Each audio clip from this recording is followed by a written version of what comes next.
Embraer is a really dynamic, forward-thinking, and very innovative company. This is the Embraer SA Aviation Company, manufacturer of regional jets for years, including the popular E-Jet series, flown in countries around the world. This innovative aircraft assists many new airlines in starting services from new airports. The Embraer manufactures business jets and aircraft widely used by U.S. majors such as Delta Connection, United Express, and American Eagle Airlines. It also operates for many prestige European airlines such as KLM Cityhopper and even Israeli company Arkia. It is a cornerstone of the fleet of Italian Alitalia and is a common sight at many European airports in the striking blue livery of KLM.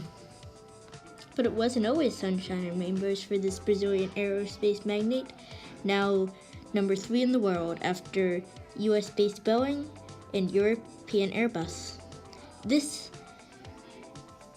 documentary will follow the story of Embraer from crop-dusting aircraft used only in Brazil to a major international consortium that manufactures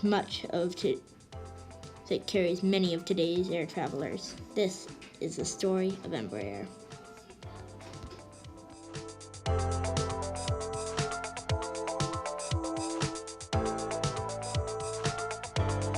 Embraer is really important to Brazilian politics, to Brazilian culture, and to Brazilian national identity and national pride.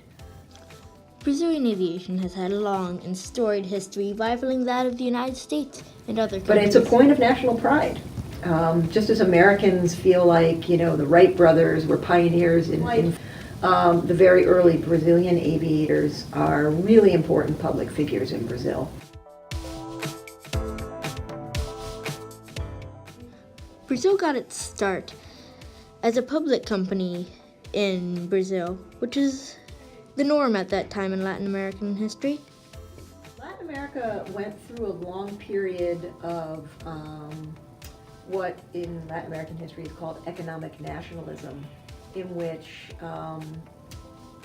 basically the whole region was working to industrialize, and the way they did it was by having a lot of state guidance by the government in the process of industrialization and becoming a manufacturing economy. During this period, Embraer focused mainly on propeller planes, such as the EMB-110 Bandeirante and the EMB-120 Brasilia seen here. The Bandeirante, Portuguese for bandit, normally used as a term for early Brazilian pioneers, was met with a modicum of success and is still used by some airlines today. The larger and pressurized 120 Brasilia became an immediate bestseller and is used often in the United States for smaller regional services, a market Embraer continues to dominate today. Soon, Embraer decided to make their first foray into jet technology with the ERJ-145. They went through several abortive designs for this, and as they were beginning the design process, a major issue befell the company. General companies were privatized in Latin America and around the world because there were a number of structural flaws in economic nationalism that produced some pretty big gaps in things like the trade deficits and in particular the debt. So countries like Brazil and Mexico, the big economies, became very prosperous with economic nationalism, but also became indebted. They did a lot of borrowing from international banks, and in the early and middle 1970s, when there was a big economic crisis, particularly related to the oil crisis, international monetary organizations insisted, in a sense, that new models be adapted. And the new model that they had in mind, the IMF and the World Bank, basically had this new model of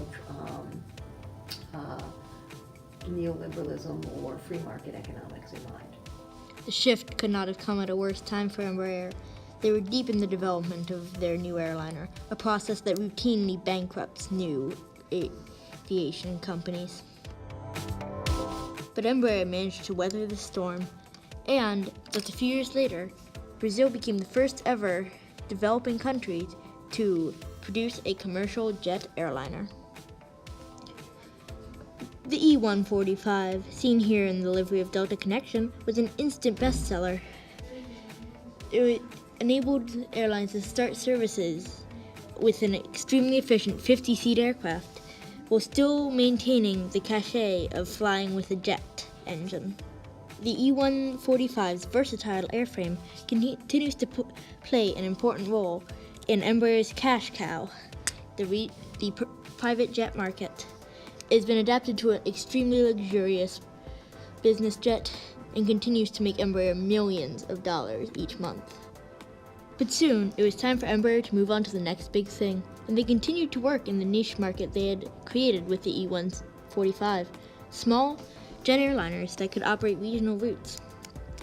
They soon came out with the E-170, a very popular airframe, followed up by its bigger brother, the E-175. They went back to the drawing board a bit and extended the fuselage, gave it new engines and a new tail to create the E-190, and then the even larger E-195, the biggest commercial jet to ever be produced in South America. In recent years, Embraer has spread their wings even more, creating a popular jet fighter, and as of this filming, Embraer is producing a new jet military transport. So, for this Brazilian company that's come a long way in a competitive industry, the future is looking up.